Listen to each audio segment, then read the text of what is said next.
made this whole thing up. He knew about it, the head of the FBI. President Obama knew about it. Vice President Joe Biden knew about it. They all knew that Hillary Clinton was trying to interfere with the 2016 election by making up this story about Trump and Russia. I'm Stephanie Keith. And I am Tara Manjakovich. And we are unapologetically outspoken. Hey everyone, welcome to Freedom Friday. So we already did an episode on John Durham's report, which examined the origins of the FBI's investigation into the whole thing between Trump and Russia, which turned out to be a complete hoax. But just to give a quick recap on the findings of that report that came out in May. So John Durham released the report and found that the FBI acted too hastily and relied on raw and unconfirmed intelligence when it opened the Trump-Russia investigation. The FBI disregarded reasons not to investigate Trump's campaign. FBI agents withheld key information from judges. The FBI suffered from confirmation bias. The FBI rushed into an investigation without an adequate basis and routinely ignored or rationalized evidence that undercut its premise. The FBI lacked actual evidence, including any proof whatsoever of contact between Trump campaign staff and Russian intelligence agents. And Durham also made a lot of accusations that the FBI has this political bias, which obviously we know that they do. So after the report, of course, Congress wanted to hear directly from Durham and ask questions around the report. So that happened this week. And it was basically a nightmare for Durham because you had both the Republicans and the Democrats that really went after him. I mean, they were like making all sorts of accusations, and it was basically the Republicans felt like he didn't go far enough with the investigation and there should have been more indictments. And the Democrats just completely like questioned the entirety of the whole investigation. So it was not a really good day for Durham. Yeah, and Stephanie, like, I don't envy his position because he was put to the fire and it was like, what, 5 or 6 consistent hours of testimony? But I kind of agree that he didn't go far enough. Don't you? Yeah, absolutely. Yeah, I mean, you just laid out very clearly how the entire thing was made up. And I would place bets that there's more evidence and more facts that we don't even know about. Because for something like this to go off so smoothly and with so much conviction, like there has to be a lot of moving parts associated with this. And we're not being told the whole story. It's not just the FBI. You had the DOJ, the White House, the MSM. It's an entire chessboard of players that were all working together. And who's pulling the puppet strings on all of this? It's the Cobb Mafia. I love it. Okay, we have to explain to everyone what that means. This came from our late night texting. So the Cobb Mafia, or the COB Mafia, stands for Clinton, Obama, Biden. Yes. And I love it. And this just needs to be a new thing. So you're going to hear us referring to this all the damn time on this podcast. But no, Tara, I totally agree. And after watching the whole thing, it's like I've just kind of drawn the conclusion that our government isn't even real. It's just basically like a play, and there's different actors, but nothing ever happens. Like nothing comes of it. It's fake. It's fake. And there's some real government that we don't know about that's actually making decisions. That's my whole conclusion. So I'm just kind of like, whatever at this point. And then, Congressman Matt Gaetz, he was one of the Republicans that like really laid into Durham. And he was basically accusing him of not doing his job. And I mean, I think he flat out said that. And then he even was hinting at Durham being compromised, which I'm sorry, but I don't think that's that far-fetched that someone could have gotten to him, making him a little bit scared for more indictments. Who knows? I mean, crazier things have happened with this administration. But Durham said that throughout this whole investigation, the findings were sobering. After spending 40 years as a federal prosecutor, he said that the problems identified in the report can't be solved with training or additional policies, but what's required is accountability. And, the whole time I was thinking, okay, well, that's a really sweet thought, but we all know there's never going to be any accountability. Like that, it's just a laughing joke at this point because it never happens. So I want to play a clip from the hearing, and this is John Durham, who is explaining what I perceived to be a smoking gun that should have had some severe consequences, but obviously didn't. So listen to this. On declassified documents that in the public record, there was intelligence information that was received at virtually the same time that the information came from the Australians. I mean, within a day or two. That intelligence included information that there was a purported plan designed by one of Mrs. Clinton's foreign policy advisors to create a scandal tying Donald Trump to the Russians. That's the essence of the intelligence as contained in the declassified information. Did the president receive this intelligence? On August 3rd of 2016, then Director Brennan had briefed the president, vice president, director of national intelligence, the FBI, the attorney general, and others. When you say the FBI, you mean Mr. Comey?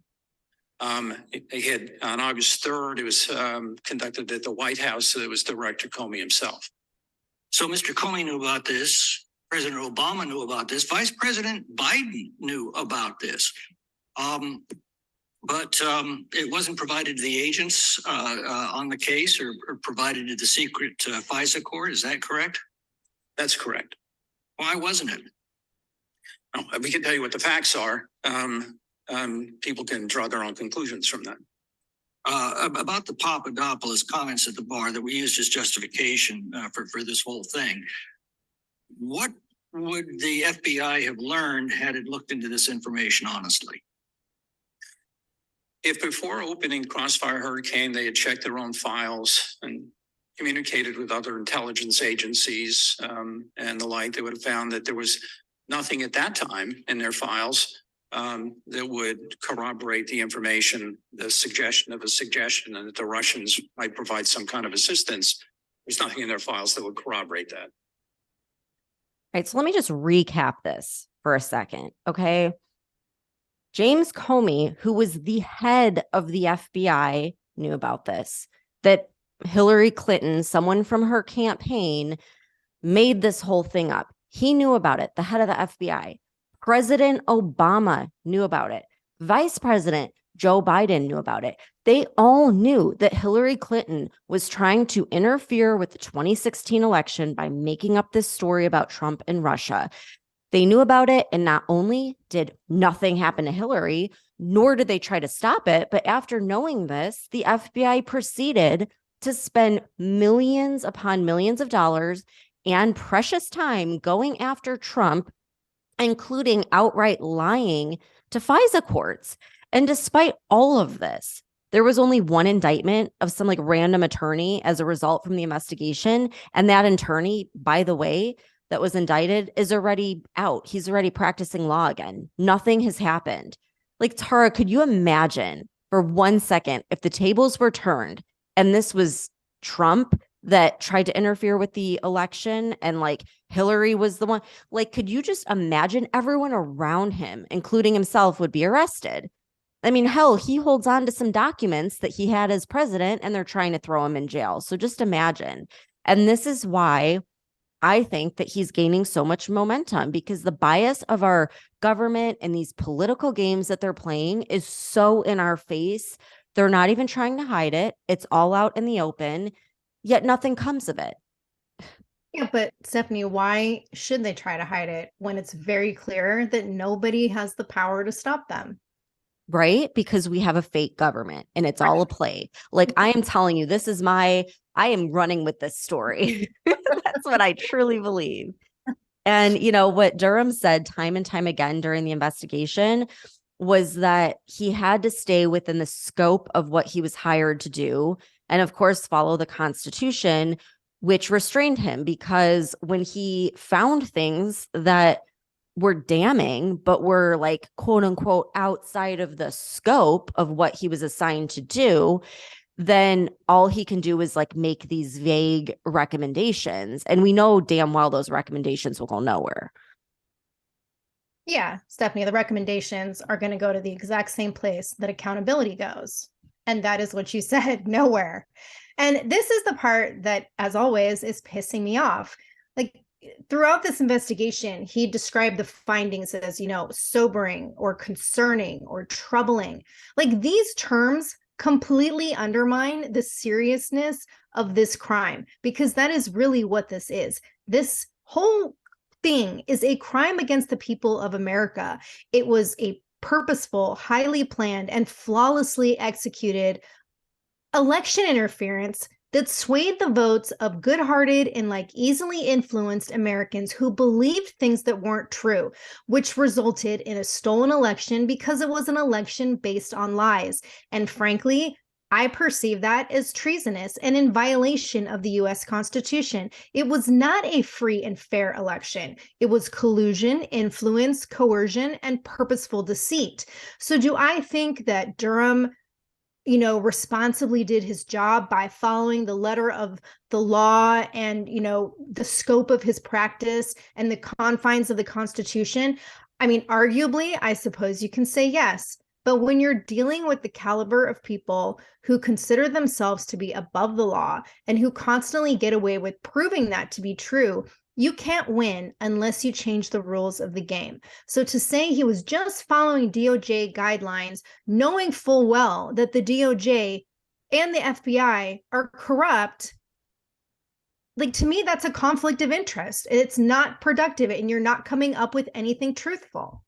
I agree. And let's just think about this for a second. This took place, this whole thing where Hillary made up this lie, took place in 2016.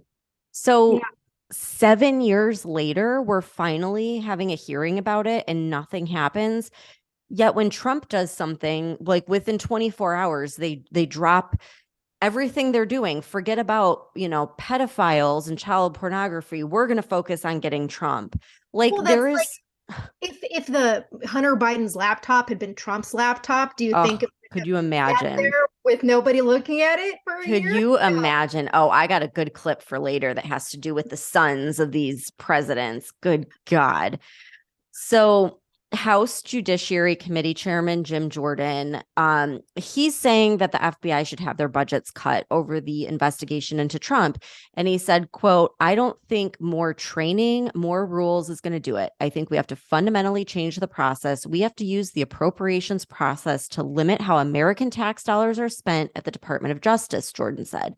In an interview that I watched with him, he said that the FBI wants this brand new headquarters in DC, which is a ridiculous, millions upon millions of dollars. And he said there's no way they should get that after all this damning information about them going after Trump came out, despite the fact that all of these allegations were bogus. So again, okay, budget cuts, slap on the wrist. Right, exactly. It's laughable. The entire FBI needs to be weeded out. And I'm one of those people who's in favor of disbanding the FBI, but I know that's very far-fetched and it's never going to happen. But you need to weed out all of the corrupt agents, all of the government personnel who were complicit, who lied in this investigation, or even the ones who knew it was happening and chose to stay quiet. All of those people should be fired. They should be thrown in jail for conspiracy, and some of them for treason, because frankly, that's exactly what this is.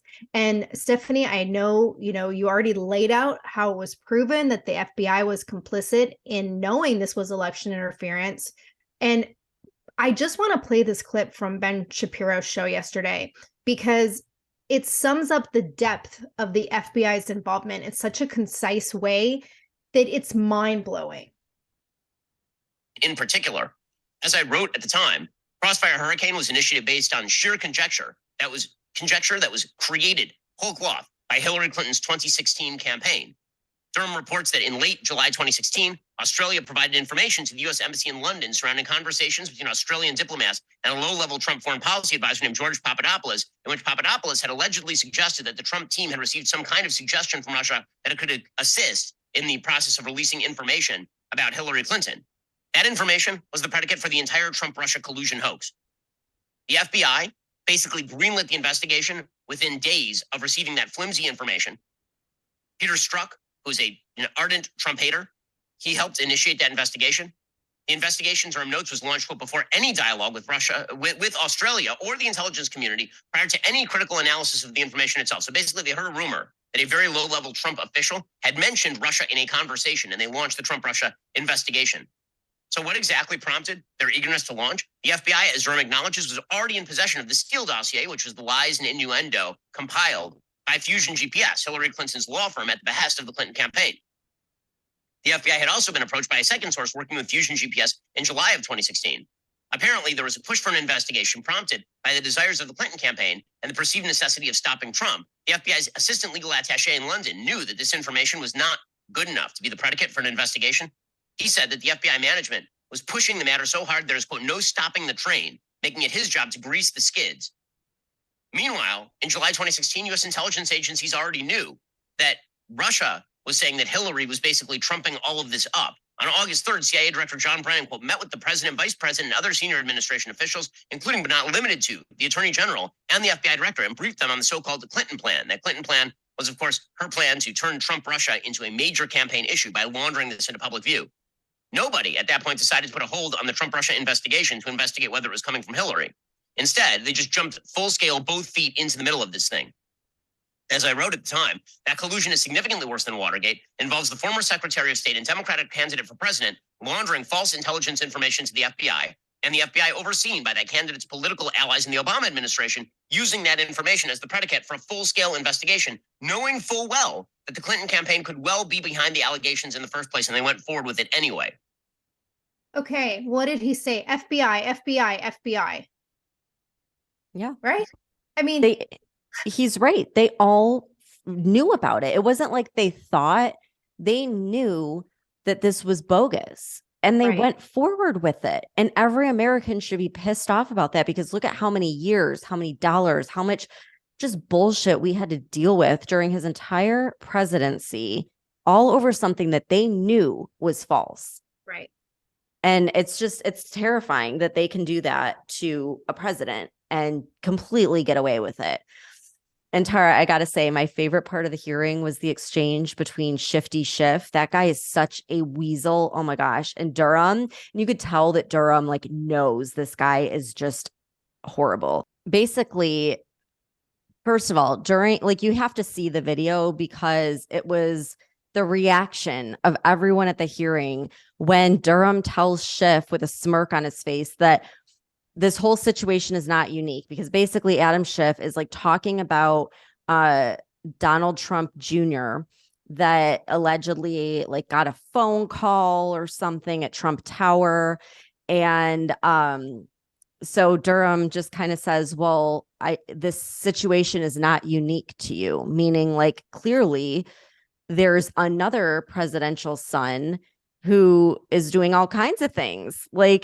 Obviously, he was alluding to the fact that Hunter Biden has not just had phone calls, but millions of dollars exchanged in foreign business dealings that are currently under investigation. And Schiff knows that, yet he's going to bring up one phone call that had nothing illegal in it and turned out to be the whole thing was a hoax. So anyhow, this is why the House voted to censure Schiff. And I actually looked that up, because I was like, what the hell does that even mean? What consequences? Again, what accountability is there?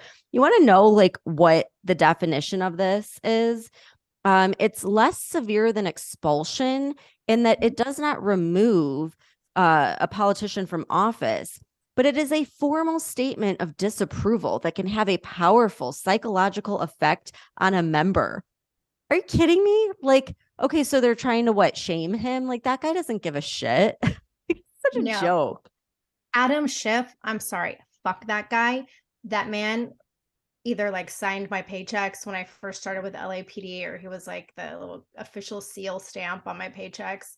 And did you see how the entire room erupted into chaos when he was censured? Yes.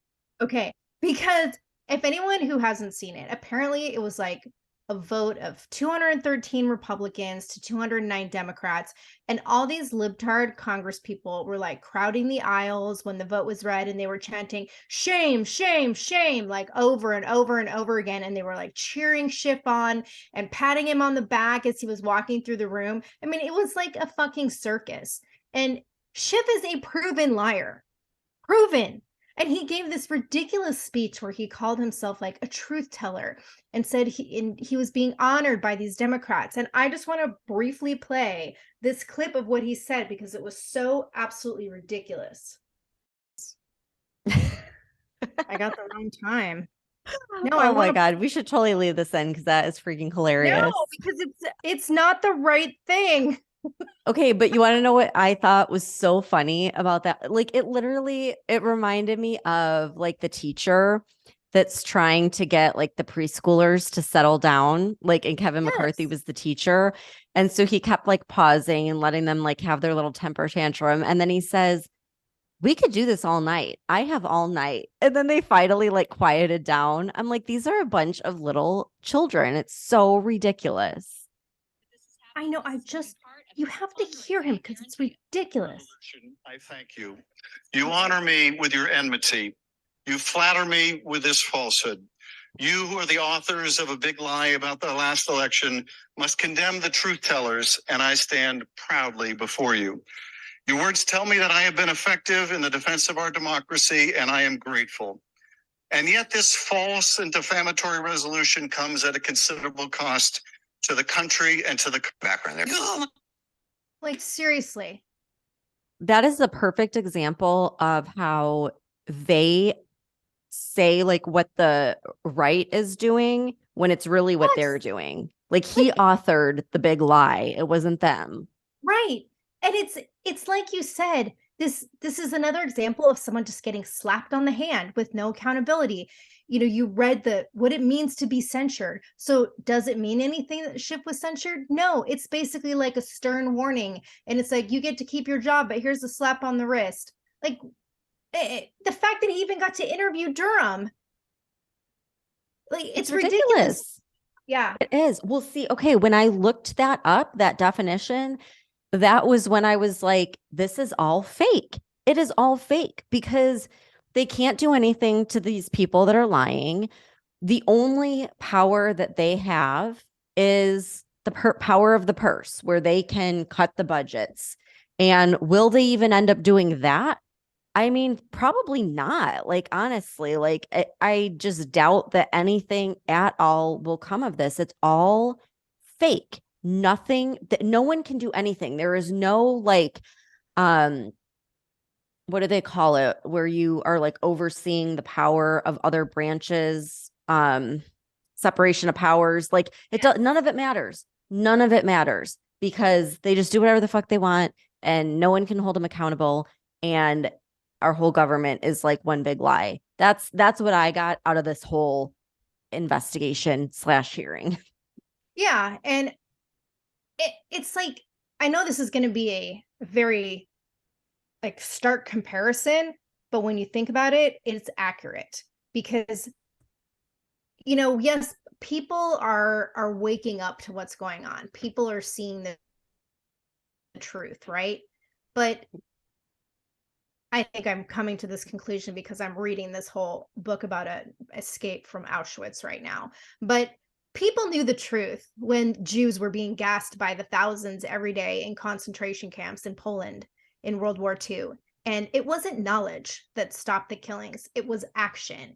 And so until American people can come together and demand accountability and justice instead of just hoping someone else will do it or thinking things aren't fair or, you know, wow, this really sucks. Like there has to be action because the more the Cobb Mafia gets away with this shit and the longer these people remain in power, like the closer we get to losing our country.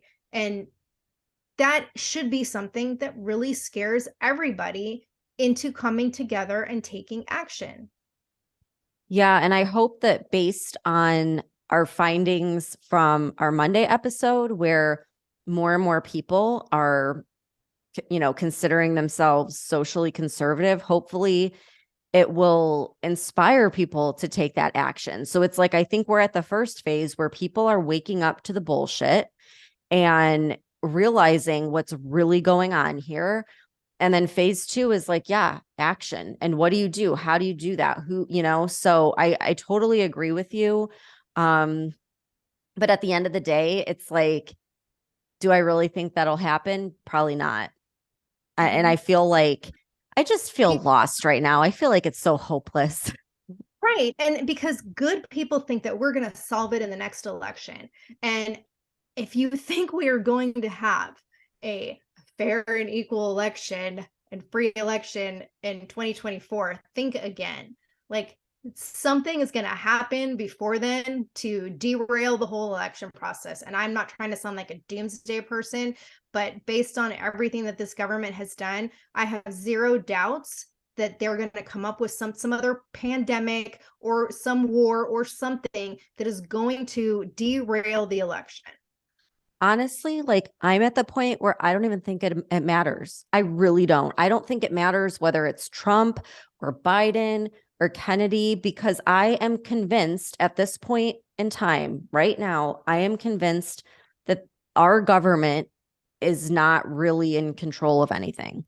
There is some other government, and the FBI and the DOJ and the CIA and all these different people can do whatever they want. They've done whatever they wanted forever, and it really doesn't matter who the president is. So I don't even know what action we would take, because I don't even know who the real bad guy is. Is it BlackRock? Is it the FBI? Is it the fucking Illuminati? Who knows? Yeah, Oh Lord. How are our Friday episodes always like so depressing? No. Well, All we right, tried to well, make it fun, right? I don't know. yeah, I mean, it's a little entertaining. You gotta admit, but I would love to get everyone's feedback on this, because I mean, I don't know how anyone can look at this point and like still think that these people and these organizations are not completely corrupt, So hopefully, maybe we're helping people spring into action by bringing this to light. There's one positive silver lining. So thank you everyone for tuning in, and we will see you back here for our Motivation Manifestation Monday. Have a great weekend. If you enjoyed this episode, share it with a friend, and don't forget to subscribe to the podcast so you get our latest episodes every Monday, Wednesday, and Friday. And if you could, please rate and review the show. We are going to be reading every single review, and I would love it if you hopped over to Instagram at Unapologetically Outspoken and say hi. We want to see who's out there and start a conversation, plus get all of the topics that you want us to talk about next. Thank you so much for tuning in, and we'll see you next time.